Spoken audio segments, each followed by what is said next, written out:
KTimes YouTube চেনেললৈ সকলোকে স্বাগতম জনাই আজি আৰম্ভ কৰিব ওলাইছো দৰং জিলাৰ ইতিহাস আৰু দৰং নাম কেনেকৈ হ'ল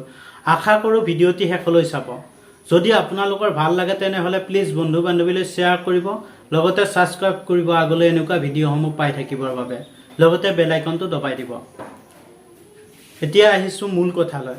প্ৰাচীন কালত ভাৰতৰ উত্তৰ পূব প্ৰান্তৰ লোহিতৰ উত্তৰ ফালে থকা প্ৰাকৃতিক সীমাৰ ভিতৰৰ ভূভাগক দৌৰংগ বা দুৰংগ বুলিছিল স্বৰ্গীয় দীন কৰুণাময় হৰিপদ দেৱগোস্বামী দেৱে আগবঢ়োৱা ব্যাখ্যা অনুসৰি দ্ৰোণ শব্দৰ অৰ্থ দেৱতাৰ আৰু ৰংগৰ অৰ্থ আনন্দ বা সুখৰ ঠাই কালক্ৰমত এই ভূখণ্ডই দৰংগ বা দৰং নামেৰে জনাজাত হ'ল আনহাতে স্বৰ্গীয় দীনেশ্বৰ শৰ্মাৰ দৰে পণ্ডিতসকলে দৰং শব্দটোৰ সংস্কৃত শব্দ দাৰম অৰ্থাৎ পদুলি বা দাৰৰ পৰা আহিছিল এনে মত পোষণ কৰে প্ৰাচীন কালত এই ভূখণ্ডৰ উত্তৰ আৰু পশ্চিম দিশক গিৰিপথৰ মাজেৰে গমনাগমনৰ বাবে 18খন এনে দুৱাৰ আছিল তাৰ পৰা নেপাল চীন আদিলৈ যাতায়াত আছিল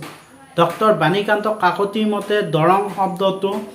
অষ্ট্ৰিক ভাষাৰ পৰা অহা আন এজন ভাষাতাত্ত্বিক গিয়াৰছন চাহাবে তেওঁৰ গ্ৰন্থ দি লিংগুইষ্টিক সাৰ্ভে অফ ইণ্ডিয়াৰ দৰং শব্দটো বড়োমূলীয় বুলি মত পোষণ কৰিছে আন একাংশৰ মতে প্ৰাচীন কালত দৰঙত বেহা বেপাৰৰ বাবে চীন নেপাল ভূটান আদি ঠাইৰ সৈতে সম্পৰ্ক আছিল সেইবাবে নামটো দাৰ শব্দৰ পৰা অপভ্ৰংশ হোৱা বুলি বহুতে বিশ্বাস কৰে পূৰ্বৰ দৰং জিলাৰ পৰা 1983 চনত শোণিতপুৰ জিলা আৰু 2004 চনত ওদালগুৰি জিলা পৃথক হয় দৰং জিলা এটা ঠেক সমভূমিৰে আগুৰি আছে যি হিমালয় পৰ্বতমালা আৰু অসম ৰাজ্যৰ উত্তৰ পশ্চিম অংশত বৈ থকা ব্ৰহ্মপুত্ৰ নদীৰ মাজত অৱস্থিত দৰং জিলাৰ বৰ্তমানৰ ঠাইখন পুৰণি কামৰূপৰ হিন্দু ৰাজত্বৰ অন্তৰ্গত আছিল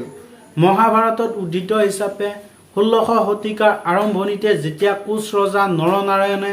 এই জিলাখন তেওঁৰ শাসনত সোমাই লয় তেতিয়াৰ পৰাই দৰঙৰ পুৰণি সমল পোৱা যায় 1616 খ্ৰীষ্টাব্দত আহোম স্বৰ্গদেউ প্ৰতাপ সিংহই বিশ্ববংশৰ বলি নৰনাৰায়ণক ধৰ্মনাৰায়ণ নাম দি কোচ ৰাজ্য দৰংগৰ ৰজা পাতে কোচ ৰজাসকলৰ ৰাজত্বকালত দৰংগৰ শাসন কেন্দ্ৰ আছিল মনমোহনপুৰ বা হাউলি 1792 চনৰ ছেপ্টেম্বৰ মাহত দৰংগৰ ৰজা কৃষ্ণ নাৰায়ণ কেপ্টেইন ৱেলছ আৰু লেফটেনেণ্ট উইলিয়ামছৰ নেতৃত্বত যুদ্ধৰ বাবে অহা এদল ইংৰাজ সৈন্যৰ হাতত পৰাজয় হয় আৰু কোম্পানীৰ ব্যৱসায়িক প্ৰস্তাৱ মানি ল'বলৈ বাধ্য হয় কৌশলগতভাৱে ইয়াণ্ডাবু সন্ধিৰ অবৈধ চৰ্ত প্ৰয়োগ কৰি আহোম ৰাজ্যক গ্ৰাস কৰাৰ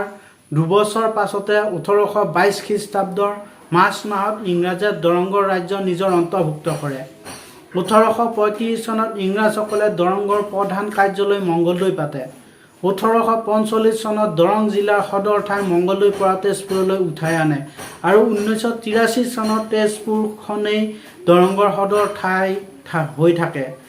1 জুলাই 1983